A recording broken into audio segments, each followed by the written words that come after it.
அண்மை செய்தி 50 தீவிரவாதிகள் ஊடுருவல் என ஒரு அண்மை செய்தியை தற்போது பார்த்து வருகிறோம். ஜம்மு பகுதியில் 40 முதல் 50 பாகிஸ்தான் தீவிரவாதிகள் ஊடுருவி உள்ளதாக தகவலானது வெளியாகி இருக்கிறது. கூடுதல் விவரங்களோடு இணைகிறார் செய்தியாளர் வெங்கட்ரமணன். வணக்கம் வெங்கட்ரமணன், விவரங்கள். வணக்கம். ஜம்மு காஷ்மீர் பகுதியில் 50 பயங்கரவாதிகள் ஊடுருவி இருப்பதாக தகவல் அடிப்படையில் பாதுகாப்பு படையினர் தேடுதல் வேட்டையை தீவிரப்படுத்தி இருக்கிறார்கள். பகல்காம் தாக்குதலுக்கு பிறகாக ஜம்மு காஷ்மீரில் பயங்கரவாதிகளுக்கு எதிராக எடுக்கப்பட்டுள்ள பாதுகாப்பு நடவடிக்கைகள் என்பது அதிகரிக்கப்பட்டுள்ளது. ட்ரோன் மூலம் கண்காணிப்பு என்பது தீவிரப்படுத்தப்பட்டிருக்கிறது. அதே போல சந்தேகப்படும் நபர்களிடம் விசாரணை என பல்வேறு பாதுகாப்பு நடவடிக்கைகளை மேற்கொண்டிருக்கிறது.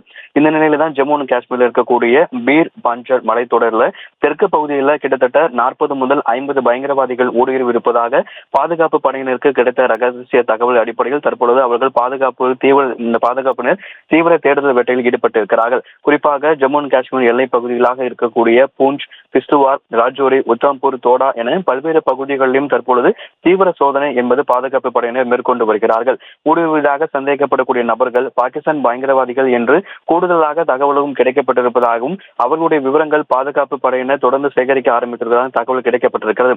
இரவு நேரங்கள் மூலியமாக ரோந்து பணிகளை மேற்கொள்வது, ட்ரோன் மூலம் என கண்காணிப்பு என்பது தீவிரப்படுத்தப்பட்டிருக்கிறது. வழக்கமாக காஷ்மீருக்குள் பயங்கரவாதிகள் ஊடுருவ பயன்படுத்தப்படும் வழிகள் அனைத்துமே ஏற்கனவே பகல்காம் தாக்குதலுக்கு பிறகாக கண்டறியப்பட்டு அதனை அடைக்கப்பட்டு விட்டிருக்கிறது. நவீன தொழில்நுட்ப உதவியுடன் தற்பொழுது தேடுதல் மற்றும் கண்காணிப்பு பணிகளை தற்பொழுது பாதுகாப்பு படையினர் மேற்கொண்டு வருகிறார்கள். ஜம்மு காஷ்மீர் பகுதிக்கு அருகே 50 பயங்கரவாதிகள் ஊடுருவி இருப்பதாக தகவலின் அடிப்படையில் பாதுகாப்பு படையினர் தற்பொழுதும் தீவிர தேடுதல் வேட்டையில் ஈடுபட்டு இருக்கிறார்கள்.